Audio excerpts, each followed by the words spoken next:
Кошмарные волны. Ветер просто ураганный.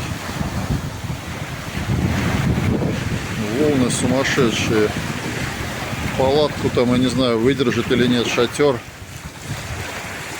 Но дует здорово.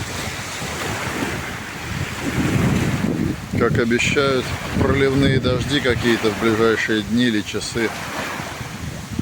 Но ветер просто жуть.